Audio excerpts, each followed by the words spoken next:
জয় মাতারা, জয়গুরু বামদেব। মাতারার নাম নিয়ে শুরু করবো, কারণ আমরা মাতারার সাধনা করি। আজ এই বঙ্গনারী সম্মান এটি শুধু আমার নয়, এটি আপনাদের সবার। কারণ আপনারা ছাড়া আমি আজ এই জায়গায় পৌঁছতে পারতাম না। আর সবার আগে যিনি আমার পিতা, আজকে পিতৃদিবস, আমি আমার পিতা বাবার পায়ে ওনার পাদপদ্মে প্রণাম জানাই। তারপর যারা প্রচুর আমার উপরে আত্মবিশ্বাস রেখেছিলেন এবং ভরসা করেছিলেন, আমার গুরুরা, গুরুদেব, ওনাদেরকে প্রণাম জানাই।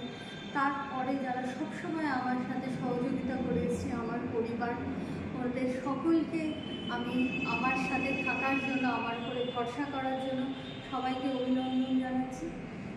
আর যার কথা না বললেই নয়, অভিজিৎ বাবু, যিনি এই বঙ্গনারী সম্মান আমাকে নির্বাচিত করেছেন, ওনাকে অসংখ্য ধন্যবাদ। ওনার সমস্ত প্রোগ্রাম সাফল্যমণ্ডিত হোক, এইভাবেই উনি এগিয়ে চলুক, এটাই কামনা করবো মাতারার কাছে। আর যেহেতু জ্যোতিষ নিয়ে চর্চা করি, সেই জন্য জ্যোতিষ নিয়ে দু চারটি কথা অতি অবশ্যই বলবো। বন্ধুরা, মনে রাখবেন এটি মঙ্গলের বছর, আর মঙ্গলের বছর নানান রকম সমস্যার মধ্যে দিয়ে আমরা চলছি। এখনও কিন্তু বছরটা কাটেনি। 2025 আমাদের জন্য আরও বিভিন্ন অভিজ্ঞতা, কিছু ভয়াবহ অভিজ্ঞতা আনবে।